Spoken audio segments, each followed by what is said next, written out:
तो हेलो दोस्तों, बहुत बच्चों का कमेंट आया कि सर आप बहुपद पढ़ाओ। तो दोस्तों आज हम बहुपद के बारे में बात करेंगे। बहुपद बहुपद होता क्या है। और दोस्तों आज हो गई है 22 अगस्त 2021, यानी दोस्तों आज हो गई है 22 अगस्त। और दोस्तों आपका कमेंट आया, मैंने बहुत अच्छा लगा। और आपने कहा सर आप परसों वाली दो पढ़ाओ, जिसका नाम है सर आपका बहुपद। यानी कि दोस्तों आपने कहा था कि आप बहुपद पढ़ाओ, यानी कि दोस्तों आप भी सही हो कि मैं सरल से कठिन की ओर चलूंगा। यानी कि दोस्तों सरल से कठिन की ओर चलूंगा। इसमें दोस्तों आपको घात दे रखी है, रैखिक समीकरण, द्विघात, ऐसी बहुत सारी घातें दे रखी हैं। इसमें भाग कैसे देते हैं, x+1 का भाग इसमें कैसे देंगे, x² + x-1 में इसका भाग इसमें कैसे देंगे। और यदि शून्य दे रखे हो तो उनका बहुपद कैसे निकाला जाएगा, ये सब इस वीडियो में यानी कि दोस्तों बहुपद में आएंगे। यानी कि दोस्तों आज मैं आपको बहुपद के बारे में बेसिक जानकारी दूंगा और फिर कल से हम इसमें सवाल करेंगे। यानी कि दोस्तों आज रक्षाबंधन है। आप पहले तो दोस्तों आप सभी को रक्षाबंधन की हार्दिक शुभकामनाएं, और ऐसे ही आप खुश रहो और रक्षाबंधन मनाते रहो। तो दोस्तों रक्षाबंधन की आप सभी को शुभकामनाएं। तो दोस्तों बहुपद पढ़ते हैं। तो दोस्तों पहला सवाल आता है कि बहुपद कहते किसको हैं।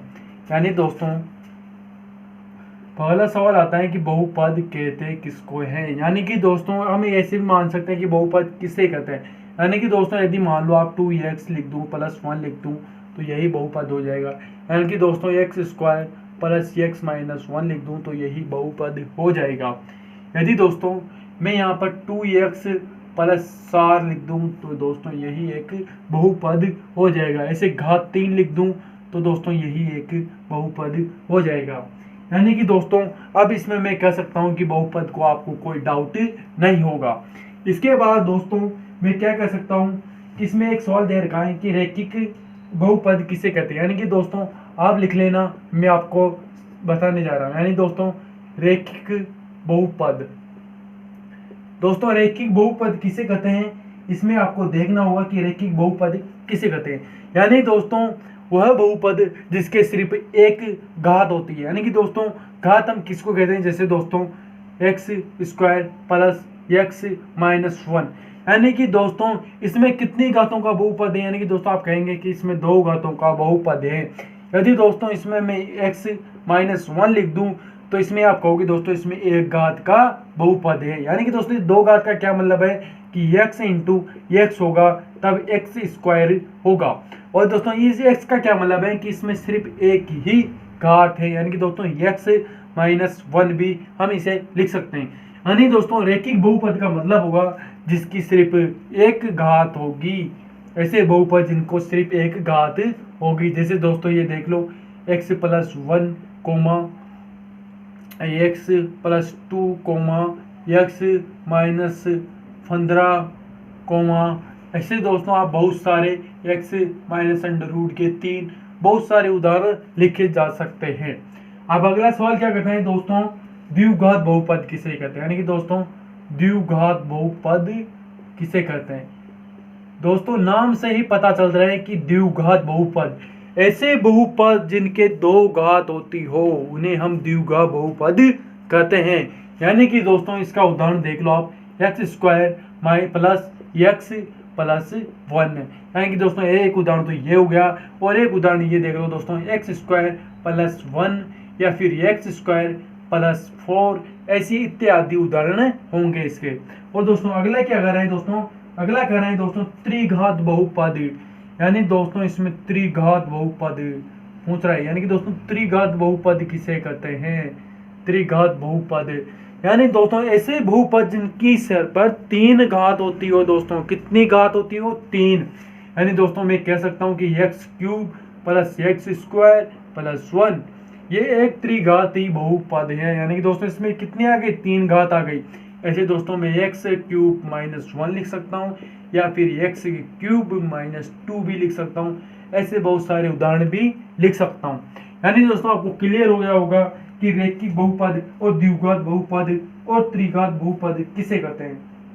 अब दोस्तों हम देखते हैं अगले की ओर। यानी दोस्तों अब इस प्रश्नावली में और किस चीज़ की जरूरत पड़ेगी ये भी देख लो आप।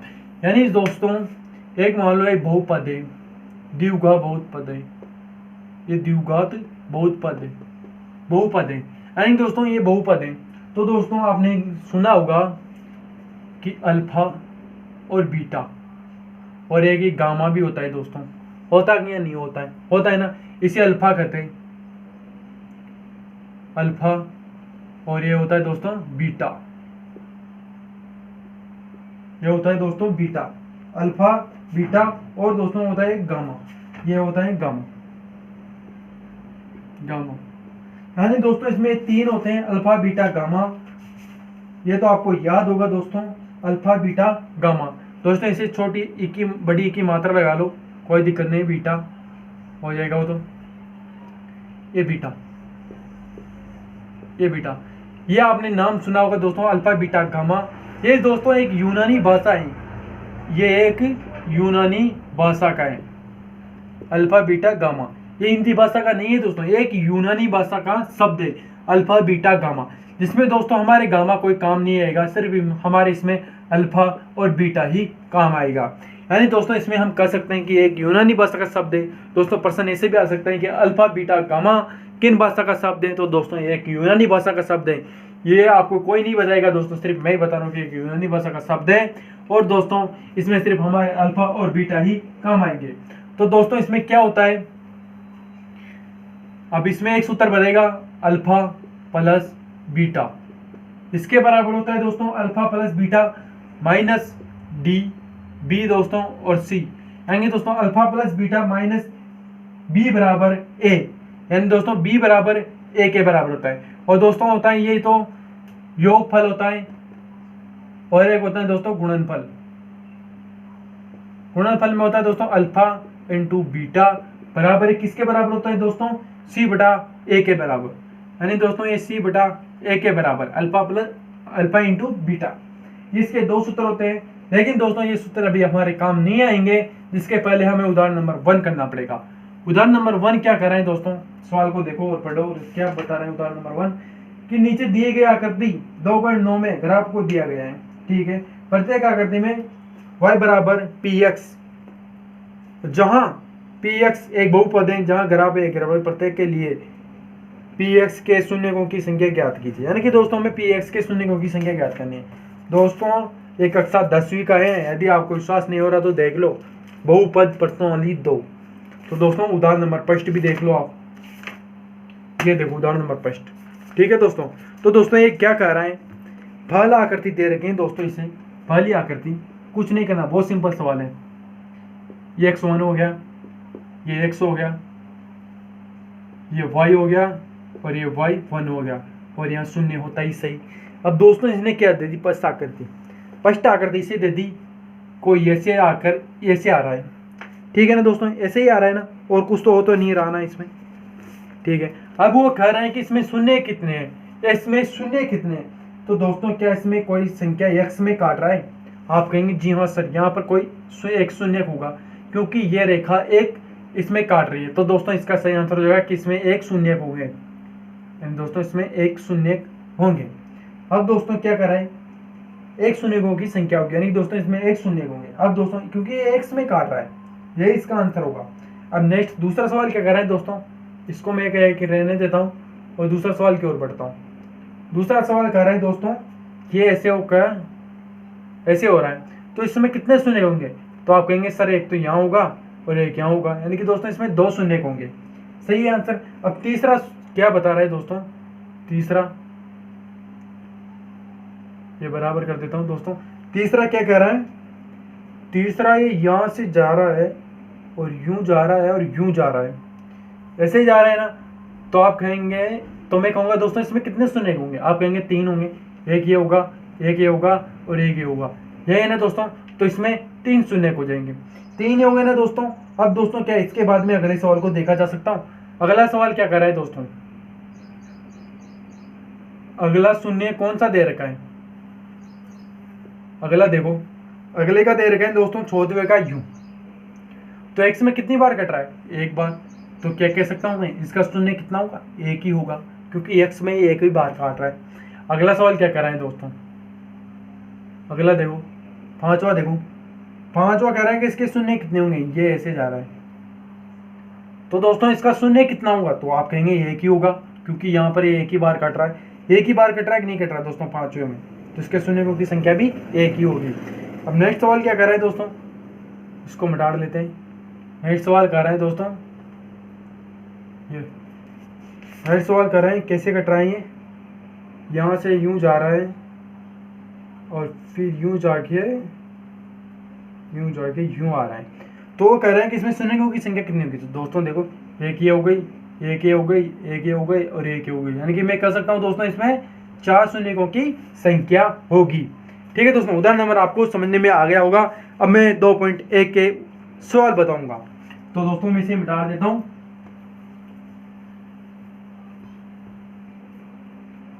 ये हो गई दोस्तों 2.1, जिसका सवाल नंबर 1। और क्या कर रहे हैं दोस्तों, सवाल नंबर 1 ये ग्राफ बना रहा है। ये मैं ग्राफ बना देता हूं दोस्तों। ये y होता है, ये माइनस के y होते हैं, ये x होता है और ये माइनस के x होते हैं। यहाँ पर शून्य होता है। और दोस्तों आप टेंशन बिल्कुल भी मत लेना, मैं आपको ग्राफ सब 6 नंबर का आएगा आपके दोस्तों, तो उसको सबको मैं डिटेल में बता दूंगा कि बिल्कुल भी घबराने की जरूरत नहीं है। ये देखो दोस्तों 2.1। अब इसमें देखो दोस्तों फर्स्ट क्या दे रहा है, ऐसे दे रखा है, तो इसमें x में क्या शून्य होंगे, आप कहेंगे नहीं। तो दोस्तों क्या इसमें शून्य कितने होंगे, आप कहेंगे 0 होंगे। इसमें तो x में कट ही नहीं रहा, तो दोस्तों इसके शून्य क्या होंगे, तो 0 होंगे भाई। दूसरा सवाल क्या कर रहे हैं, ये ऐसे आ गया, ऐसे आके ऐसे आ गया, ये से। आप इसमें कहेंगे कि इतने शून्य होंगे कि x में तो ये सिर्फ एक बार काट रहा है, तो इसके शून्यों की संख्या कितनी होगी, आप कहेंगे एक ही होगी। तो सही आंसर होगा आपका। अगले सवाल की ओर बढ़ते हैं। अगला सवाल क्या कर रहा है दोस्तों, अगला सवाल कर रहा है कि यहाँ से यहाँ आ गया और फिर यूं गया और फिर यूं जाके यूं आ गया, तो इसमें शून्यों की संख्या कितनी होगी, एक बार यहाँ, एक बार यहाँ, एक बार यहाँ, यानी कि दोस्तों 3 शून्यों की संख्या होगी। आप कह सकते हैं कि 3, तीसरे में 3। चौथे सवाल की ओर बढ़ते हैं दोस्तों। चौथा सवाल क्या कर रहा है, देखो चौथा सवाल देखो दोस्तों, यह ऐसे जा रहा है, तो इसमें शून्यों की संख्या कितनी होगी, एक तो ये हो गई, एक ये हो गई, यानी कि आप कह सकते हैं कि 2। ये 2 इसका सही आंसर हो जाएगा। सवाल नंबर 5 की तरफ चलते हैं। 5वां सवाल क्या कर रहा है दोस्तों कि ऐसे ही गया और फिर ऐसे आया और फिर ऐसे आया, फिर ऐसे आया, फिर ऐसे आया, तो इसमें शून्यों की संख्या कितनी होगी, 1 हो गई, 2 हो गई, 3 हो गई, 4 हो गई, यानी कि मैं कह सकता हूं कि इसमें शून्यों की संख्या 4 आएगी। तो दोस्तों अगले सवाल की ओर बढ़ते हैं। अगला सवाल क्या कर रहा है दोस्तों, अगला सवाल है दोस्तों, ये यहां से यूं आ गया और फिर यूं और फिर यूं, फिर यूं और फिर यूं, यानी कि दोस्तों इसमें मैं क्या कह सकता हूं कि एक शून्य तो यहाँ आ गया, एक यहाँ आ गया और एक यहाँ आ गया, यानी कि दोस्तों मैं कह सकता हूँ कि इसमें शून्यों की संख्या 3 होगी। अब यानी कि दोस्तों आपके 5.1 भी समाप्त हो चुके हैं सिर्फ मात्र 2 मिनट में। अब दोस्तों इसमें आप देखना, अगले सूत्र में आपको बता देता हूँ, वो सूत्र आपको याद करने और परसों कल में जो आपको ये बताऊँगा सवाल, उसमें आपको सूत्र बताने होंगे कि अल्फा कहाँ का है, बीटा कहाँ का है, वो सब आपको बताने होंगे। यानी कि दोस्तों हम कल उदाहरण नंबर 2 से शुरुआत करेंगे। यानी कि दोस्तों मैं बता दूं आपको कि एक सूत्र होता है शून्यों का योगफल और गुणनफल। तो दोस्तों ये सब सूत्र होते हैं, यानी कि दोस्तों शून्यों का योग, शून्यों का योग बराबर होता है दोस्तों अल्फा प्लस बीटा और माइनस बी बटा ए। और शून्यों का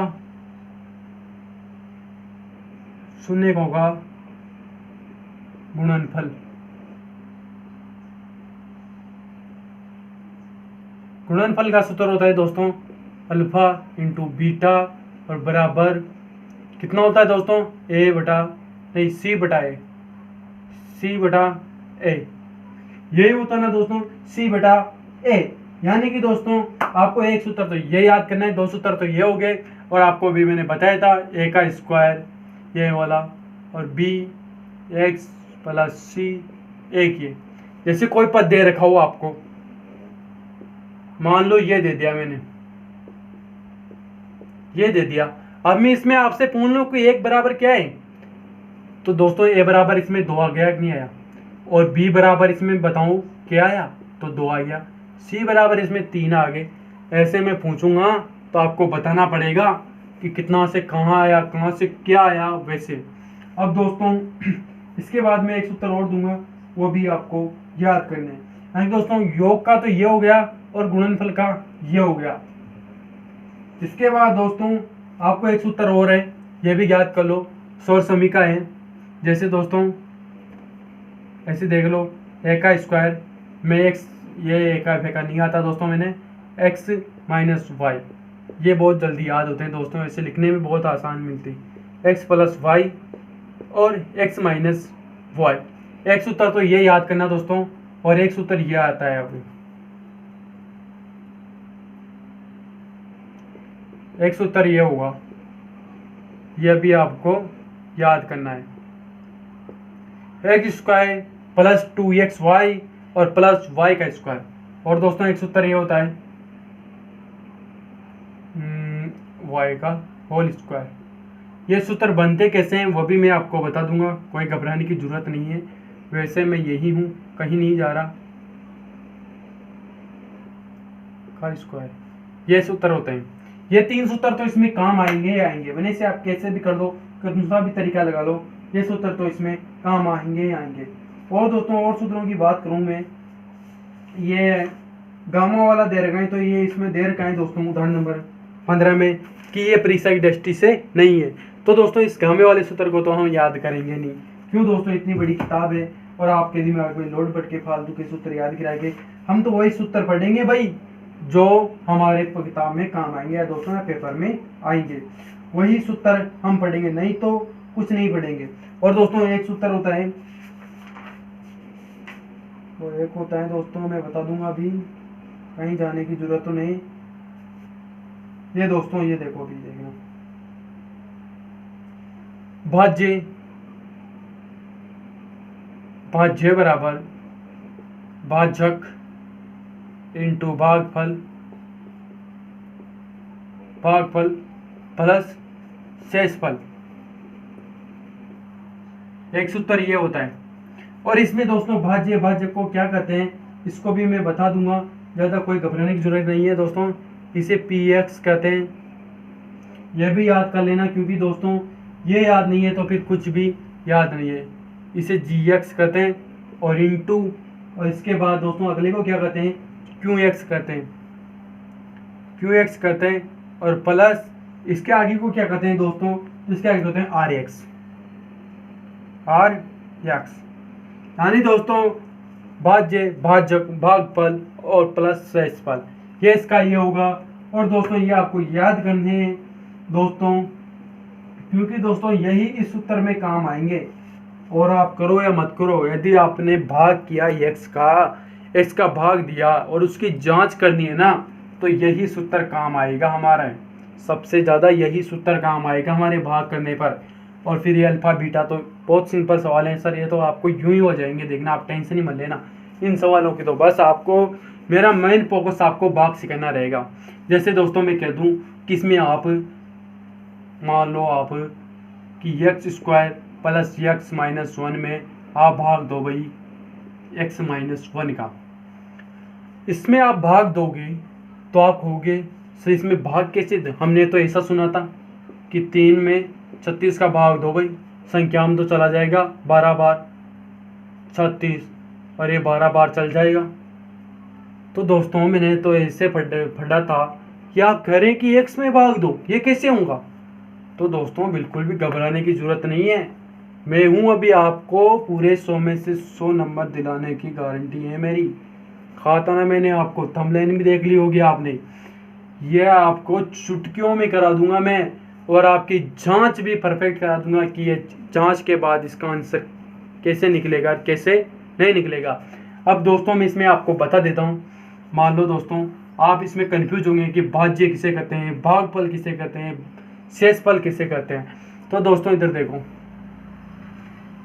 मान लो दोस्तों मैंने 2 का भाग 15 में दिया, ठीक है, 14, 7 बार में गया, 1 बच गया, ठीक है ना दोस्तों।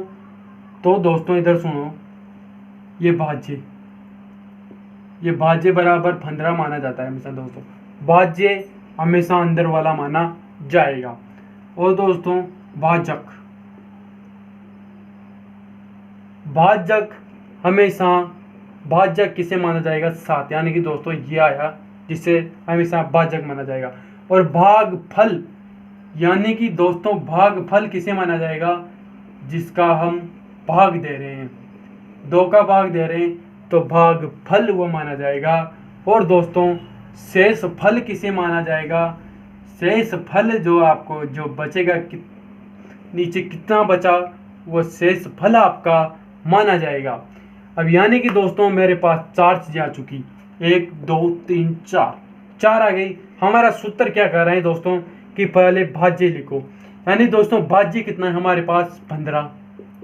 और दोस्तों फिर करें कि भाजक लिखो, भाजक कितना है दोस्तों 7 है, तो बराबर में 80 बराबर लगा के 7 लिख दा। अब वो कह रहे हैं कि भागफल लिखो, भागफल कितना है दोस्तों हमारे पास 2 आ गया, 2। अब फिर वो कह रहे हैं कि प्लस लगाओ, सूत्र के हिसाब से दोस्तों प्लस लगेगा। फिर वो कह रहे हैं कि शेष फल लिखो, शेष फल कितना है दोस्तों 1 आया, ये शेष फल 1 आया हमारे पास। अब वो कह रहे हैं कि इसे सोल्व करो, तो क्या दोस्तों 17 दूनी 14 हो गए, 7 दूनी 14 हो गए, और ये प्लस का 1 हो गया, और बराबर क्या 15 हो गए, यानी कि दोस्तों 15/15 सही 15 आ गया। यानी कि दोस्तों भाज्य और इसकी जांच करने के बाद आंसर हमारे पास क्या 15 आ गया। यानी कि दोस्तों जो हमने भाग दिया वो बिल्कुल सही है, यानी कि दोस्तों इसमें कोई त्रुटि नहीं है। तो दोस्तों आशा करता हूँ कि ये वीडियो आपको पसंद आई होगी, और फिर कल से दोस्तों हम 5 पॉइंट उदाहरण की ओर चलेंगे। यानी कि दोस्तों उदाहरण नंबर हम कल करेंगे, फिर उदाहरण नंबर कल से हम करेंगे 2 से, यानी कि दोस्तों उदाहरण नंबर 2 से हम इसको स्टार्ट करेंगे कि गुणनखंड कैसे करते हैं और कैसे नहीं करते हैं, वह सब आपको कल से इस वीडियो में दिया जाएगा। और दोस्तों बहुपद बहुत अच्छी चीज़ है, क्योंकि दोस्तों ये बहुपद आपकी परसों वाली कितने नंबर की होगी दोस्तों, देखो आप, ये बहुपद परसों वाली है दोस्तों आपके 3 नंबर की, 3 नंबर की गारंटी है दोस्तों, 3 नंबर आपको पक्के में से पक्के में दिला दूंगा, 3 की तो गारंटी है मेरी। और दोस्तों मैं अभी 5 परसों वाले कह चुका, समांतर श्रेणी, वो समांतर श्रेणी कितने नंबर की थी दोस्तों, मैंने लगता है दोस्तों 4-5 नंबर की, 4 नंबर की है। तो दोस्तों मैंने उसमें से बाय द वे एक भी सवाल नहीं छोड़ा जो मैंने आपको नहीं बताया होगा, वो 4 नंबर की सवाल है। तो उसमें मैं कह सकता हूँ दोस्तों आपके 4 में से 4 नंबर लाने की गारंटी है मेरी, क्योंकि दोस्तों उसमें मैंने एक भी सवाल नहीं छोड़ा और अच्छी तरीके से समझाए हैं दोस्तों सवालों को। तो दोस्तों अब 3 नंबर की ओर बढ़ते हैं कि 3 नंबर हमें कैसे करेक्ट करने हैं। तो दोस्तों पूरे 3 में से 3 नंबर आपको लाकर बताएंगे, और पेपर होगा दोस्तों आपके 80 नंबर का। तो दोस्तों 80 में से 80 आपके नंबर आएंगे, आप बिल्कुल भी घबराना नहीं है, परीक्षा तक मैं आपके साथ दूं। और दोस्तों यदि कोई सवाल आपको परीक्षा में भी नहीं आता तो उसमें नंबर कैसे लाया जा सकता है, ये सब आपको ट्रिक में एंड में बताऊंगा जब दोस्तों आपके पेपर चलेंगे। तो दोस्तों आपको बिल्कुल भी घबराने की जरूरत नहीं है। तो फिर दोस्तों कल मिलते हैं कुछ नए उदाहरण नंबर 2 के साथ। तो फिर दोस्तों वंदे मातरम।